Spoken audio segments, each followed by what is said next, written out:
Welcome to your weekly dose of NFL Jibber Jabber, the Club Dub Football Podcast. Remember to follow on Twitter, Insta, and watch video shows each week on YouTube. Want to get in touch? That's easy. Message through social or email clubdubpodcast@mail.com.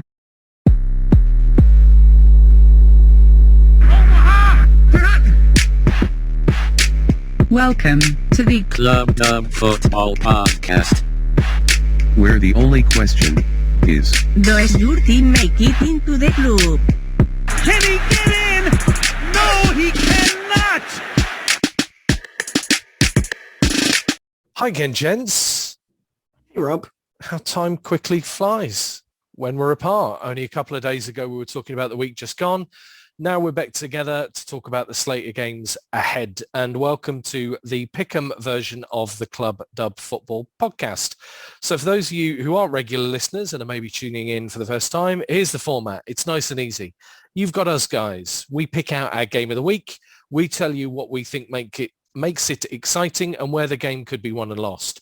We pick our winner, and that winner that's going to pick up the W ends up being our nomination for Club Dub. When we've put a team in Club Dub, some sparkly music will play and we move on to the next. For those of you who aren't going to be satisfied with just us picking our winner from the one game of the week that we highlight, well, the great news is you can follow us on our various social channels or head over to our website, clubdubpodcast.com, where you can see all our picks and thoughts about the other games in this week's slate. So, gentlemen, we're back talking about the sharp end of the season, and let's throw ourselves in. Aldrin, as you know, tradition dictates that you go first. So for week 15, tell us about your game of the week, please. So my game of the week this week, I think, kind of led by the performances from last week, but ultimately what I probably perceive as two of the better teams in the league going head-to-head, and that is the Green Bay Packers against the Baltimore Ravens. And I think it makes it really interesting depending on whether Lamar Jackson is available or not. Ultimately, he has to take some of the blame for the lackluster performances of the Ravens offense in the past couple of weeks. Obviously, the weekend just gone aside, he hasn't been protecting the ball particularly well, and he hasn't been as dynamic as we've maybe seen in the past. So I think he has to share some of that burden. Equally, that O-line needs to do a heck of a better job of protecting him or whoever is the quarterback this weekend. It might be him, it might be Tyler Huntley. I think Harbaugh said that he remains hopeful that Lamar Jackson might be able to play, but equally, if he is able to play, that ankle injury looked fairly nasty when he was carted off. So, is he going to be the dynamic running threat that he usually is, or can you be quite happy to contain him in the pocket and ultimately probably pick on his weakness, which is his throwing ability? It's not his strength. On the other side of the ball, you've got this juggernaut that just feels like it's marching towards the Super Bowl almost. The Green Bay Packers don't seem like many teams can stop them. I think Aaron Rodgers is playing lights out football.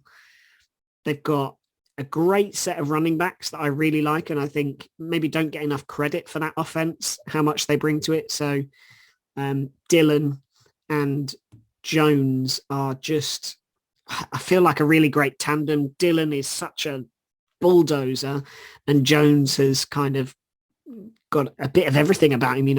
He can catch, he can run. He's an incredible threat wherever you put him. But yeah, I feel like it could be a real battle, but equally could be a bit of a one-sided affair if the Green Bay Packers get rolling early. So yeah, it's an interesting game. I don't know what are your thoughts on it? I like your setup of it could easily be a blowout win for Green Bay or a narrow win for Baltimore. I think that's it, isn't it? You can't really imagine Baltimore running away with it. No, yeah. The other thing, I guess, and I think the Packers would be heavy favourites. I think they're playing really well, and considering all the furore and all the bluster kind of pre-season, it's amazing that they've just gone about their business in such an efficient way, really, when the season has finally rolled around. the weird thing for me is that the Ravens could miss out here. You know, the Ravens who, I mean, they've not really been atop the AFC, have they, or been leading the way much this season, but they've always felt there or thereabouts. And it's not really like the NFC where there's a bit of a gap between the very best and the rest. This could, by the end of this weekend, be an awful lot closer, an awful lot tighter, and bunch quite a lot of teams together. And whereas other teams going through adversity like the Titans seem to still be winning games and finding ways, you do wonder how much John Harbaugh might rue going for 2 at the end against the Steelers. Now, you know, that defeat turns into 2 straight defeats with what happened in the Browns game. Your last point, Aldrin, I think you've nailed. Even if Lamar Jackson is back, how good a Lamar Jackson are we getting? You know, because is an 85%, 90% Lamar Jackson going to be able to keep pace with what Aaron Rodgers is doing on the other side of the ball? I think it's a bold estimate to say you're going to get an 80 to 90% Lamar Jackson, because we didn't see an 80 to 90% Lamar Jackson for the last 2 weeks, I think. And yes, I'm aware of the fact that I am being critical of the Ravens, and it's a shock horror, but I think it's a legitimate point that needs to be considered. I think he hasn't looked right for the last couple of weeks. There have been those flashes of dynamic play that you expect from him, but at the times you've really needed him to stand up and make a show and kind of lead the team. And we talked on Tuesday's pod about how Tom Brady has that kind of magnetic presence of kind of pulling the team forward with him as he goes. And I haven't seen that from Lamar. So you've got to ask yourselves, well, what's the better story for the Ravens to ride? Is it a potentially not as strong on his feet Lamar Jackson, or is it Tyler Huntley, who, in all honesty, has actually looked pretty good when he's come in? Like, again, to reference Tuesday's pod, we talked about Baker Mayfield and Case Keenum. I think there's a similar dynamic here. I think Huntley's proven he can win games. So would you be better to not risk Lamar for a week and potentially lose the battle on Sunday versus give Lamar a week off to rest and win the war that eventually becomes the Super Bowl? Because this could just as easily be what we set down to watch on Rob Rowe's Super Bowl night. From a Packers point of view, the Packers have kind of just been rolling on, really. I'm going to be honest and confess, I haven't been incredibly impressed with their season, but neither has it looked like a disaster or it's coming off the rails. It's got that kind of rudimentary, perfunctory, this is just what happens. You know, sharks swim, bats fly, Packers win football games and make it into the playoffs. And yeah, it's just like, I think Aldrin's summary is exactly correct. You know, this could be a blowout for the Packers just as easily it is a really close game that goes to overtime. You know, you look at some of the variables, and as much as we talk about the madness of it, kickers could be important here in a close game. I mean, Mason Crosby, I mean, has been amongst the very best in the league for a very long time. But if he has one of those off games that he's had, I mean, I can see this being his last year. He's had far too many of them this year. You know, you've got to look at Legatron, the other side, and think, you know, in a close game that's maybe decided by 3-6 points, something of that nature, could it come down to the kicking game? But if that kind of sums up where we are with Baltimore, I mean, a quick thing on Baltimore, they have had a horrible run of injuries all season. I think you can't really overplay how many injuries they've had through the whole course of the season. I think they've set new records, haven't they, for the number of players on IR and so on and so forth. So I still think John Harbaugh continues to do a good job overall. But I want to come back to your point, Aldrin, about the Packers being a Super Bowl team, because we've seen them get close. I mean, we've seen them get very close an awful lot, you know, in the NFC Championship game. Do you think they look better or a step on from where they've been in previous years? Do you really think this could be the time they're lofting the Lombardi for, not the first time, obviously, for Aaron Rodgers, but the first time in what would be a long while? Yeah, I do. And I think the only reason is because coming into this season, I thought, well, goodness me, that Packers organization is in disarray. The franchise, all-pro, Hall of Fame, future quarterback doesn't want to be there. It just seems a bit of a mess. But the guy is just marching them down the field and marching them on in every game.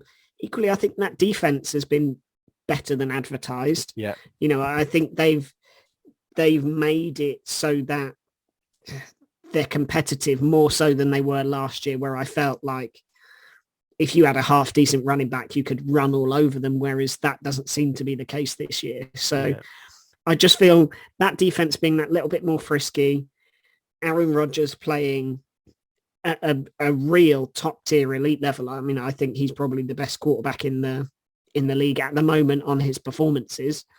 But yeah, I just, we talked about it on Tuesday, but the Packers have that bit of inevitability about them. They feel like they're not going to lose games. I can't remember a time I looked at a game that they faced and thought, well, they're definitely going to lose that. You know, there's none of that. I think they're either going to win or it's going to be real close and they're probably going to win. So yeah, I feel like they're on that kind of track.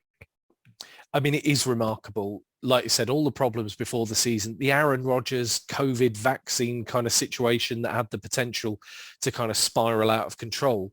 And the weird thing, the thing that keeps it all together is the fact they keep winning, isn't it? I mean, you know, any other team with any other record, you feel this would be storylines that don't go away. But when you win football games the way they do, it just does seem to disappear or get lost, you know, just how many problems they've had. Yeah, the Ravens definitely feel more problematic, don't they? They don't seem to have that winning knack in close games and in what could be a close season, who knows? It's a weird one, isn't it? You've got to have the Packers as the favourites for me, but the Ravens absolutely need this more. You know, a loss for the Packers would do very little, you know, really overall for their season and its trajectory. The Ravens have got to pull something out. What are you going to go for, Aldrin? Who do you fancy putting in Club Dub and why? I do feel that even with a healthy Lamar Jackson, the Ravens would struggle to keep this close. I think inevitably Lamar Jackson probably misses time. And I do think this swings more the way of a blowout win. I mean, you could even call it, you know, what happened against Chicago at the weekend. You know, what did Chicago put 30 points on the board? But it was inevitable. It was redundant because Packers had scored 40 plus. So yeah, I think it might end up being that way. And I think Tyler Huntley might do a good job. I was pretty impressed, but yeah, I think you can't bet beyond Aaron Rodgers and the Green Bay Packers here.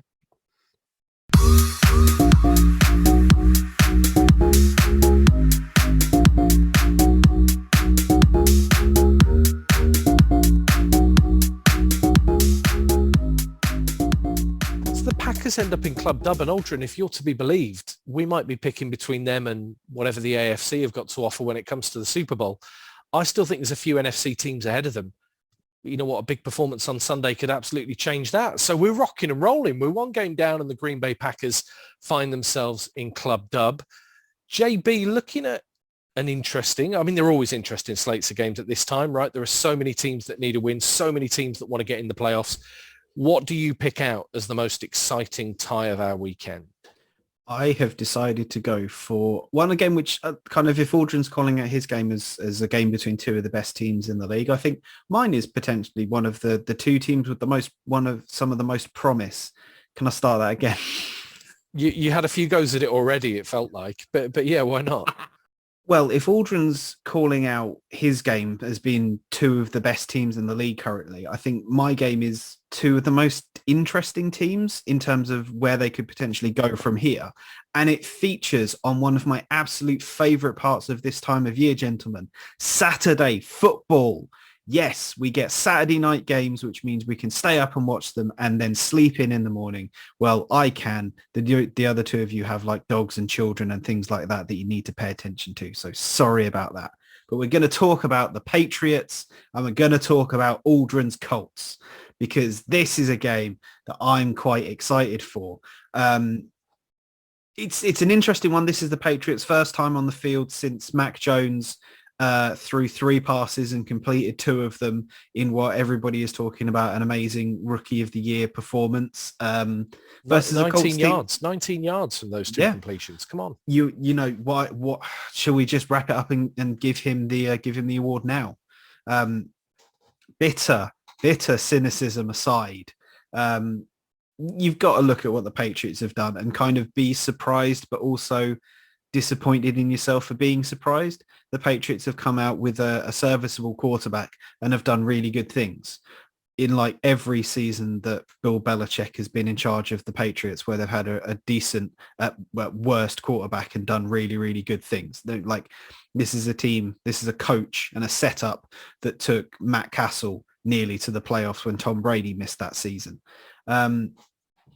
Whereas the Colts, as we have discussed several times, have been quite, I don't want to say hit and miss, but more like hit and get hit a bit harder. And what Colts are we going to see on Saturday night? That's kind of the question that I want to see answered to. Is it going to be the kind of plucky underdog that you kind of want to root for, that ride Jonathan Taylor and just saddle up and just ride him some more and ride off into the sunset of a victory, and what you've got to feel is a march towards the playoffs? Or are you going to see a team that is going to go up against the Patriots, and as we have seen Colts versus Patriots before, just not be able to compete? You know, are the Patriots going to be able to kind of out game plan this? The other thing that I think was interesting, and admittedly the first thing that drew me to this game, was obviously we are in the middle of our first ever mid-season Hard Knocks, focusing on the Indianapolis Colts. And when asked in his press conference if Belichick had anybody watching that for scouting purposes, Belichick gave an answer that wasn't no. It wasn't yes, but it also wasn't a no. So you kind of got to look and think, with some of the Patriots organization's history, which we are not getting into on this podcast, but can be found if you dial up your Google machine. Are the Patriots going to maybe exploit something they see there? I'm going to keep this quick because I want to get over to Aldrin really and hear him talk about the Colts. My point would be, I mean, this is a bit different for me from the Ravens game, because I think both of these teams are playoff teams, and I don't think the result on Sunday would necessarily change my mind that the Patriots and the Colts are going to find their way in. Do the Colts need a big win though, Aldrin? I mean, I think back to like the Tampa Bay Buccaneers game where, you know, they had an element of control, you know, in the second half, and then the turnovers came. Do they need, for that belief, for that momentum, because they're probably outside looking in, they're not everybody's pick to make the Super Bowl AFC. Do they just need a big marquee win? And incredibly, are the Patriots on that kind of level? Are they the type of team that have been put on a pedestal? And would it galvanize? Would it build confidence? Is it more important than just one more W? Yeah, I don't know that we need a big win. I just feel like we need a win, because I think we've come up against very, very good teams this year. And for, in some cases, 3.5 quarters, dominated them, looked like the better team, gone in with a lead, and then thrown it away in the last couple of plays. You know, we did that against the Bucs. We've done it against the Bills, where ultimately we looked like a better team for large portions of those games. And then, I don't know, gone away from our game plan and just given up silly points towards the end of games, and then not been able to come back at them. I think JB's point is right. If we're going to win and beat the Patriots, then we have to ride Jonathan Taylor, because frankly, the guy is the best running back in the NFL. I mean, you could maybe argue Derrick Henry, but the guy is not healthy, and so we'll go with the guy that's actually playing. The guy running the ball. But equally, you know, he's as important to our offense as Derrick Henry is to the Titans, I would say. I just feel like we just need to see out games, because I think we've got more than enough ability to put points on the board. And that's the one thing that does give me confidence, because I think the way we run so hard does open up opportunities for Wentz. And say what you like about Wentz, he's not been great, stellar this year, but he's not been bad. You know, I think he's been as advertised, and he's moved the chains, and he's helped us to win games. So, you know, I certainly think like he gives us a chance. On the other side, the Patriots are just one of those teams that just seems to be there or thereabouts. And this year I thought, goodness me, well, Mack Jones is an average quarterback at best. Yet to be disproved about that. But equally, I think he's playing very well in a scheme and a system that plays to his strengths, which is the short to medium game. They're not asking him to sling 40, 50-yard passes, which he's not brilliantly capable of doing. They've got a great running back group that, I think there's two of them really that stand out is Ramondre Stevenson and Damian Harris. Those guys are just strong, hard runners. And between the two of them, they can fulfill every role you'd want in a 3-down situation. And that defense is back to the defense of old where they just bully teams and they take away so many of the things that you see as a strength. I mean, they did that very well against the Bills the other night in windy conditions before the bye week. And they're just, I don't know, they've got all the guys back that they maybe missed last year. I think, did they have Hightower out last year? And they had the cornerback whose name escapes me again now, Gilmore, was kind of injured and knocking about. But I think they've got JC Jackson and he looks incredible at cornerback, probably one of the best in form at the moment. And certainly he looks incredible. But just that whole defensive unit is so strong. But I think much like I thought against the Bucks, I feel like they're inherently beatable. And if the Colts stick to their game plan, then it could be something that we come out of with a win. But yeah, to your point, Rob, it would be nice to get that statement win, beat a very good team in very good form and kind of push us towards the Titans in the division. I like a few things about the whole kind of storyline really around this game. I'm going to come back to a question probably to both of you, but I suppose more Aldrin as a Colts fan for you about Wentz. But isn't it lovely? And I never thought I'd say this, being as bitter as I have been over the last 20 years of dominance from them. But I think when people were talking about last season, Brady could do it without Belichick, but we were seeing that Belichick couldn't really do it without Brady. I think it's nice to see Belichick prove those doubters wrong. I don't think he needs another Super Bowl without Brady to show that he's one of the greatest coaches ever. A quick point on Mack Jones. You and Aldrin have been very much aligned on this all season. I didn't think he was the best prospect. I didn't really get the hype. I'm still kind of with you that I don't. But I tell you what, for a rookie to make so few mistakes, I mean, he has cost them nothing really this season. You think about picks and turnovers and loose plays and poor decisions and all these things that are pretty typical traits of even some of the best and most exciting rookie QBs. And he's had none of them. And do you know what? I think he's doing everything they need him to do. I don't think there's a gap. Particularly in this draft class, you look at the guys that were much more hyped that have gone above him. Oh, just we've talked about Trevor Lawrence, haven't we? But any of them really, and even the best. You look at Joe Burrow last year, and I wouldn't say that the Patriots were in as bad a situation as the Bengals were last year. I think Burrow came into a tough situation and maybe tried to do too much. But equally, the one thing I will say about Mack Jones is the guy's not throwing to talented receivers.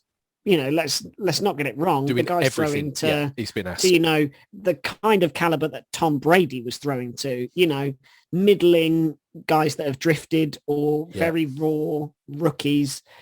And I think that is a real credit to him because we said it when Tom Brady was doing that. It's, Tom Brady can get the best out of anybody. Well, if Tom Brady could do it, I feel like Mack Jones is doing that with, they went out and got two very, very good tight ends, but they're not a massive feature of this offense. You look at the guys he's passing to, it's typically Jacoby Myers and others and, not even big name players. So I think that is credit to Mack Jones that he's making a very balanced offense tick without making mistakes. And like you say, he's not costing them anything. And that, as a rookie quarterback, is, a very, very strong position to be in because most, even the best, do make a lot of mistakes and he's not making any.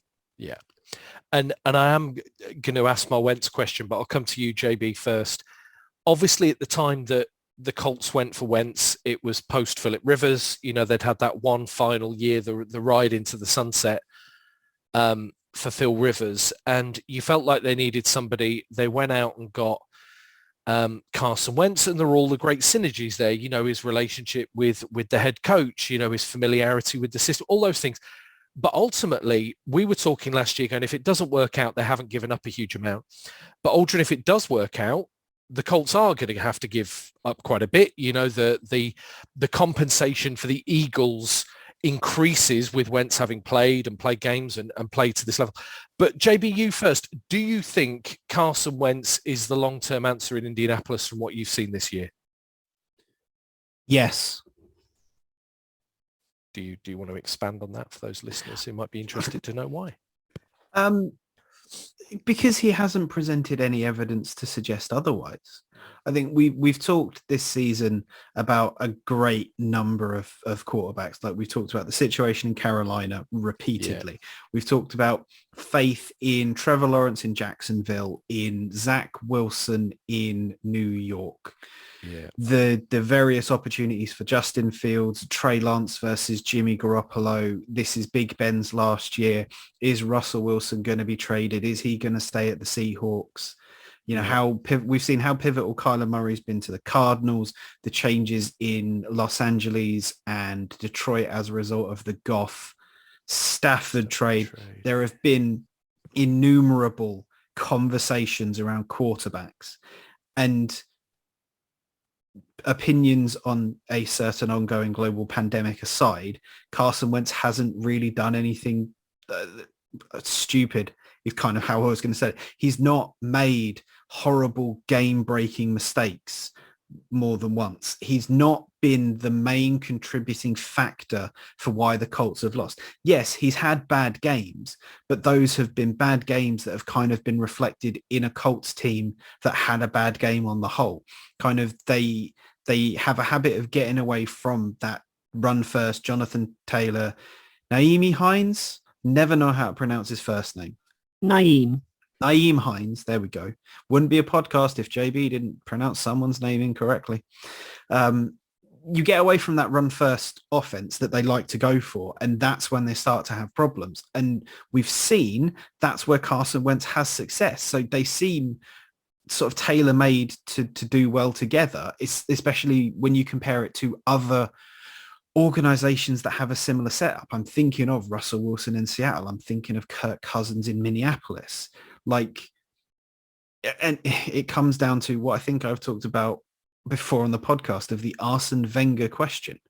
You know, Arsenal fans wanted to get rid of Arsene Wenger for years. The question that I always had to PB as an Arsenal fan was, if you get rid of him, who are you going to get that's better? And it's kind of the same question here with how Wentz has played, what his ceiling is. You get rid of him, who are you going to go and get that's better? Because it's not going to be Sam Darnold, because we've proven that. It's not going to be Cam Newton, because we've proven that. Then what? So there's obviously the Frank Reich Wentz connection. There's also the fact that, you know, at the end of last season, Wentz looked, I mean, it had just gone so horribly wrong, hadn't it? I mean, he looked absolutely at sea in Philadelphia. But same question to you then, Aldrin. Yeah, it's not been a bad season for him by any means. You're contenders. Is he the long-term solution? Can you see Carson Wentz getting to that next contract break and being paid handsomely for the next 5 years to line up for the Colts? Yeah, I think I can. I like JB's points. I think the only thing I would say is that the problems with Wentz in Philadelphia still linger there. You know, the guy still hangs onto the ball too long, doesn't get through his reads quick enough for my liking sometimes. But on the flip side, the guy's contributed 22 touchdowns this year to only 5 interceptions. You know, that's a pretty good ratio. I'll take that a lot of the time. He's close to 3,000 yards already. We are typically a run-first team, and behind that offensive line, you know, I think we just need a quarterback that is good enough, that is mobile enough. I feel like that was the only criticism of Rivers last year, is that the guy could still sling it, but he was stationary and he was an easy mark. I feel like Wentz hasn't really busted out any runs at all, really. But there's that threat there. The guy can run if needs be, and if he needs to scramble out of trouble, which is rare behind our line when it's fully healthy. He's still a force. So I think, I think he'll grow in the offense as well. He's still gaining connections with some of those guys. We've got somebody like Ty who is on the back nine of his career. So I feel like he's got a lot to offer, and the connection he's got with Pittman looks promising. JT running the ball and taking the pressure off him means that it's not all on his shoulders, which is where you need to be with Wentz to accommodate for those flaws. But I still like him. I like the Pittman reference. Worth giving him a mention. My favourite angry receiver at the moment. Love the way he plays the ball. He's got a bit of Mike Evans about him for me. So yeah, that's got a lot. So lots of chat and lots of back and forth, but there's only one decision left to make. JB, who are you putting where and why? Indianapolis Colts, come on down. You are the next participants in Club Dub. Yay.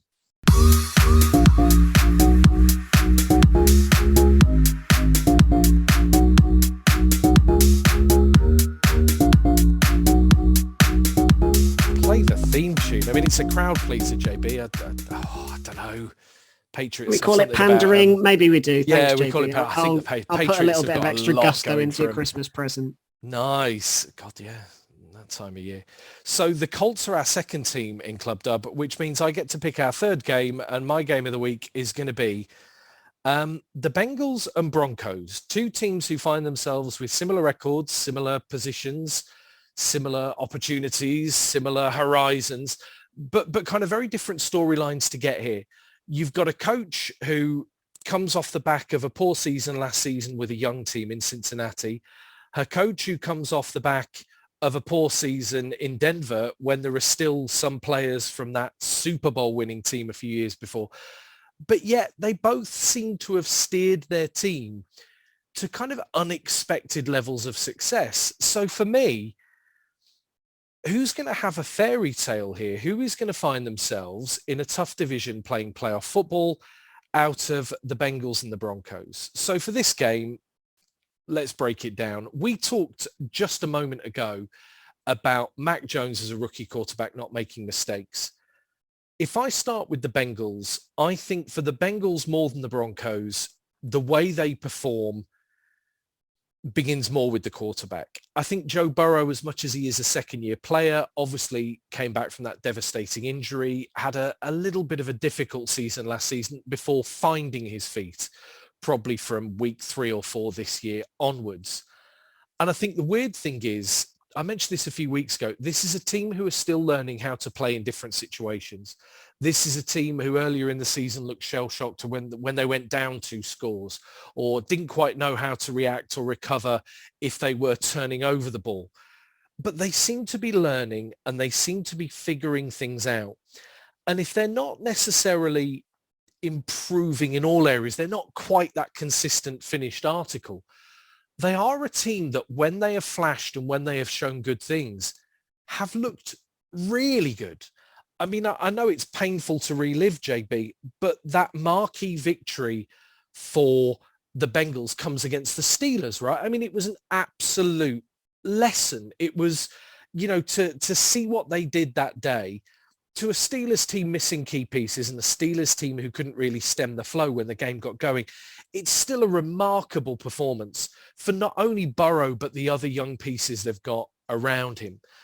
I think at receiver and tight end and running back, I mean, we've talked about, Chase, and we've talked about other players, in that offense from a receiving point of view. But Joe Mixon, for me, I don't know, the guy gets all of the plaudits and still feels underrated. I mean, he this season is absolutely one of the top 5 best running backs in the league. He gives that team an absolute threat, whatever the down and distance. And I just think the Bengals probably get more of a,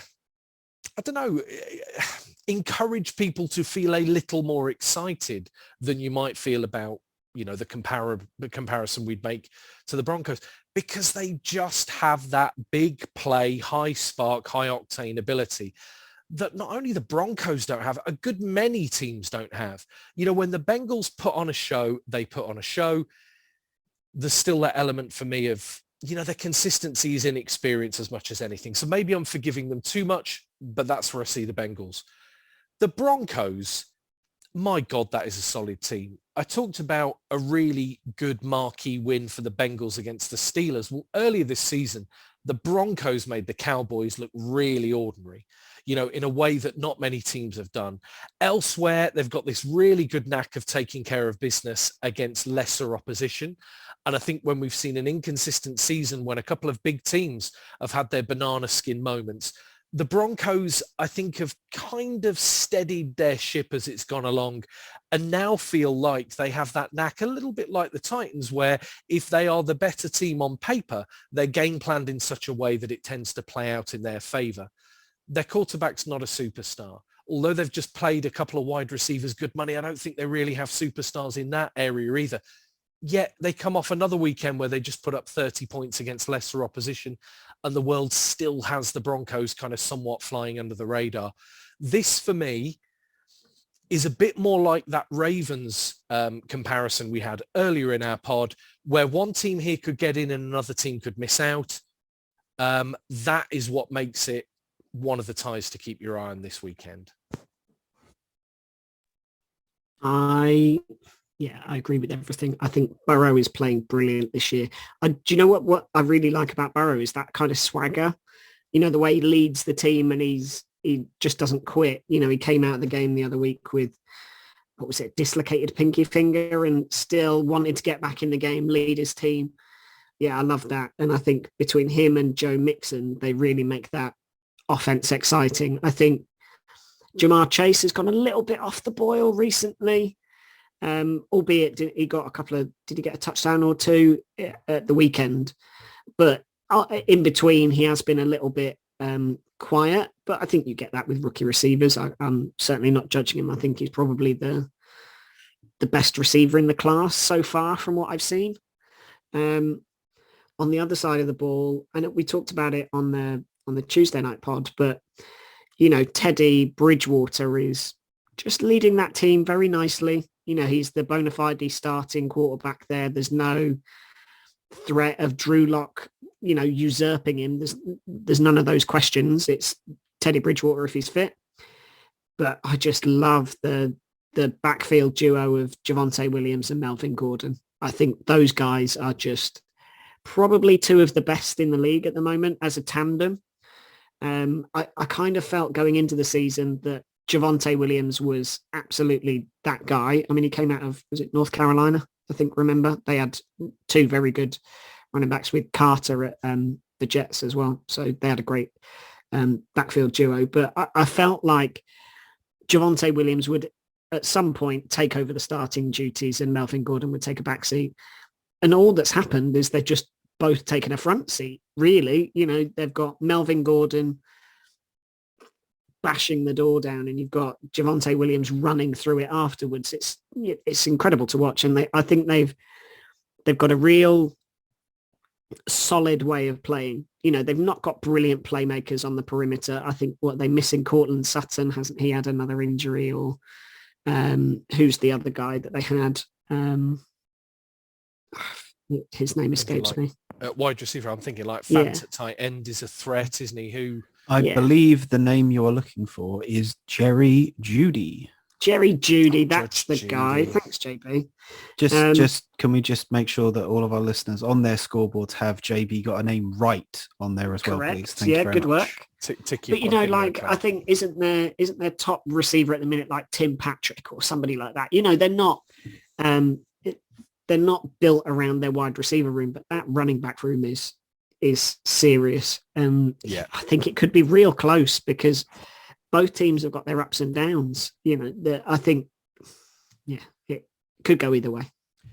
I like your points, and I mean, I think firstly the running back and the Melvin Gordon point. I mean, he has really landed there, hasn't he? He's done a great job. I mean, a couple of years ago they had, and I know it hasn't worked out for him with the Texans, but Philip Lindsay, who I really liked. You know, they've had a couple of good running backs over the years, but for him to come in, plug in, and play as well as he has been great. for actually the team not really to look like they're missing Von Miller. I mean, a couple of weeks ago, the big news was that Von Miller lands in LA. And you know what? I wondered what that meant for the Broncos season. I wondered what that would change on the defensive side of the ball. And the short answer is, well, nothing. I think Surtan's having a good year. I mean, I know everyone's talking Diggs in Dallas, but I think actually the pieces they've plugged in have done really well. And you know what? We did a pod earlier this year about Fangio being on the hot seat. I think he's starting to get that team right. I actually think if he was to go at the end of this season, I would be surprised. And I think that is a turnaround. But yeah, I love what the Bengals are building as well. Higgins, I mean, you talk about Uzama at tight end, but actually they've got big-bodied receivers as well, haven't they, that I think work really well for the way Burrow plays. He's not afraid to throw that ball into contested spaces. I know that we've got bigger games and we've got teams with better records, but if I wasn't going to be glued to Red Zone on, I was about to say Sunday, but is this going to be a Saturday game? When do they even play this? This is one of the games I really want to watch at the weekend, because I think a team's going to come out of here feeling really good. The winner of this, not only the way they match up and how exciting I think it'll be, but I think the winner of this has a really, really good chance to have a great season. So just to answer that question, this game is a 9:05 kickoff for us. So it'll be in the late slate. And yeah, from a Broncos point of view, kind of what you just talked about there is kind of where I'm approaching all of this. I go into every Broncos game thinking this is surely going to be the game where everything falls apart for Vic Fangio, and the Broncos, this is going to be the moment that you look and think this is when the Broncos decided to move on. And yeah, it doesn't happen. It doesn't seem to be happening this season. And it's just, I do think it's interesting because kind of like the points you guys have made, the Broncos to me aren't a good team. They're not very good on the field. They're not very well coached, but yet somehow they're still pulling all of it out. And the conclusion that you therefore must draw from all of that is that the Broncos are a good team. And it's very weird. It's very interesting. From the opposition's point of view, the Bungles no more. I think it's been a really good season to be a Cincinnati Bengals fan. Not so if you're a fan of any other AFC North team, particularly those that play in black and gold. I've been really impressed with Burrow. I think having that connection with Jamar Chase already, like from college, is absolutely paying off, because I think, like we talked of before, they don't need to build that bond because the bond's already there. So you can absolutely see where that's coming into play and that's helping it. But yeah, Burrow's attitude, kind of going from last year's rookie who was getting hit a lot and eventually got injured, but didn't really show you that fire that people talked about, to this season's guy who absolutely wants to make every single play. He wants to be out there every single time. Like, if he could, I swear he would be there chatting to the defensive corner, be like, I can play a couple of snaps of like safety or linebacker. Put me in, coach. I can play. Because he's giving you that kind of just like the annoyance on his face when he throws an interception. And you look at it and you'd think, oh, he's hanging on to that too much. It's like, no. Much like, and this is not a clear, absolute and complete comparison, but it's the same thing you see with Tom Brady. It's not that he's clinging to the mistake that he's made. It's that, right, when I get back on this field, these people are going to see that this goes differently. And it's that fire and that determination to do better. And having been on the Joe Burrow Express from the very beginning, it's quite nice to see. Do you know what? I wasn't from the beginning at all. The guy now is a bona fide superstar. It's the same as the Josh Allen turnaround for me. Bona fide superstar at NFL level. Love the fact that we've probably got, hopefully 15 years if he stays injury free, of watching this guy play, because he plays such a direct and aggressive style. Vic Fangio, I mean, you said the Broncos being poorly coached. I don't think they are. I thought they were at the start of the season. I thought Fangio was out of a job. I am starting to see what he is building. I think Fangio stays. And look, I know he had back-to-back losing seasons, and I think he was the first coach in Broncos history, I think, to do that. I don't think it matters. I think they would be crazy to move on from him at the end of this year. I think they're in a competitive division. Keep letting him do what he's doing. Back him with good personnel. Try and bring players in that make that style of play possible. I love it. So I have the unenviable task of picking a winner. And in PB's absence, I think it's only fitting that I've done something PB is quite famous for on our lovely little pod. I've changed my mind during the arguments.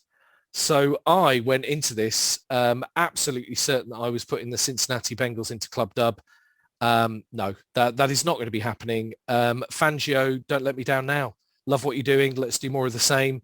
The team I'm putting into Club Dub this week are the Denver Broncos.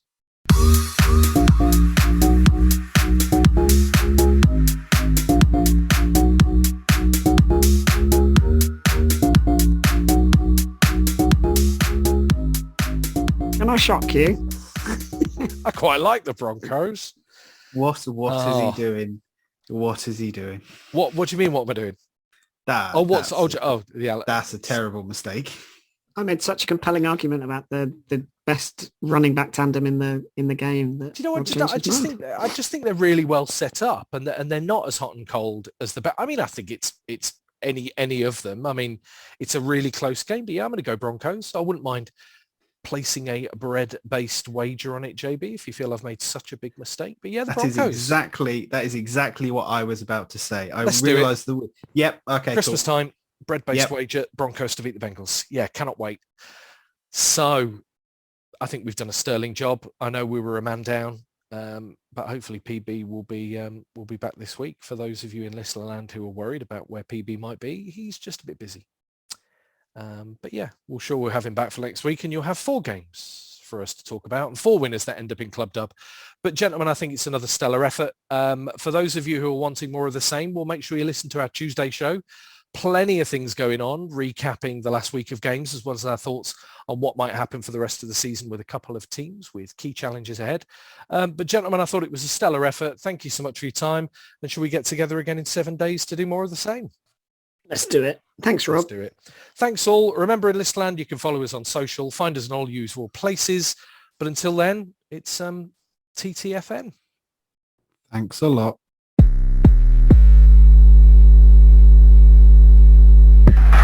This is amazing. Remember to subscribe and be cool. Tell your friends. The game is over. The game is over.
Remember to subscribe and be cool. Tell your friends.